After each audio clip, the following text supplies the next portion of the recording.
Hello friends, स्वागत है आपका power to speak in India channel पे। आज मैं बात करने वाला हूँ कि मार्केट इतना गिर रहा है और जो आपने देखा होगा एंकर्स थे जो बड़ी बड़ी बातें करते थे कि हमें एफआई से कोई फ़र्क नहीं पड़ता है, हमारे लिए डीआईज बहुत बड़े इन्वेस्टर्स हैं, उनके पास एसआईपी का रुपए आ रहा है, तो वो ऐसी गिरती हुई मार्केट को क्यों नहीं बचा पा रहे। एक्चुअली क्या है ना कि इसके पीछे के दो तीन कारण हैं। पहला कारण ये है कि आपने एफआईज की ताकत को कम समझ लिया।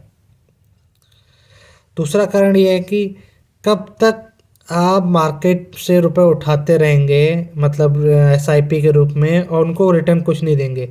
आप सिर्फ एक सपना बेच रहे हैं, जितने म्यूचुअल फंड्स वाले हैं ना, सिर्फ एक सपना बेच रहे हैं लंबे समय में पैसा बनेगा। पर किसी के लिए लंबा समय 1 साल हो सकता है, किसी के लिए 2 साल हो सकता है, किसी के लिए 3 साल हो सकता है, किसी के लिए 10 साल, किसी के लिए 20 साल।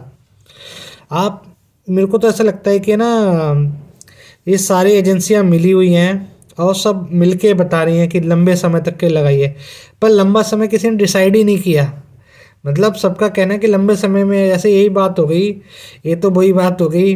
किसी ने राहुल गांधी का हाथ देखा होगा बचपन में, तो बोला होगा तो प्रधानमंत्री बनेगा, पर कब बनेगा कोई बता ही नहीं पाया। वो 60 साल की उम्र में बनेगा, 44 साल की उम्र में बनेगा। तो ये सिर्फ आपको है ना वहम में डालने की बातें कर रहे हैं सब लोग।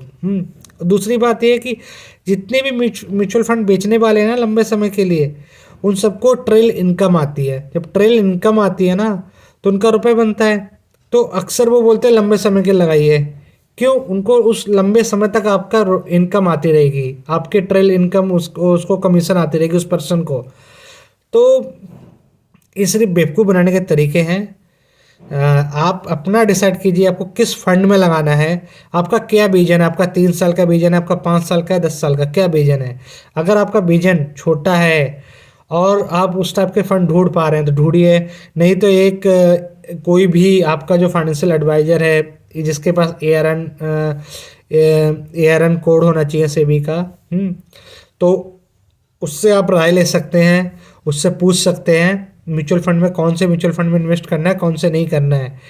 पर मेरी सलाह ये है कि जब भी आपको कुछ भी म्यूचुअल फंड में लेना है, तो एक बार को आप मुझे मेल करें, या फिर आप मुझे टेक्स्ट करें, मैसेज करें, व्हाट्सअप करें, ताकि मैं एक्चुअली आपको म्यूचुअल फंड सजेस्ट नहीं करूँगा।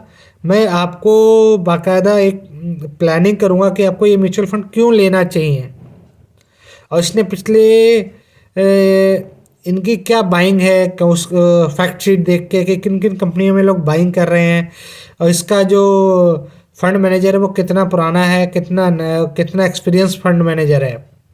ये सब आपको देखना पड़ेगा। आप जरा सा भी, मतलब होता है, कई लोग बोलते हैं कि यार हम डायरेक्ट ले लेंगे, हम रेगुलर प्लान ले लेंगे। इसमें कुछ ऐसा कुछ होने वाला नहीं, 20-30 पैसे का पॉइंट्स का ही फ़र्क आता है, ऐसा कुछ बहुत बड़ा फ़र्क नहीं है।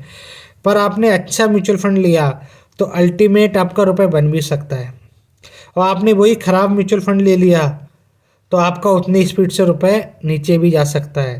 तो सोच समझ के आप लें, कुछ भी लेते हैं मार्केट के अंदर। Thank you.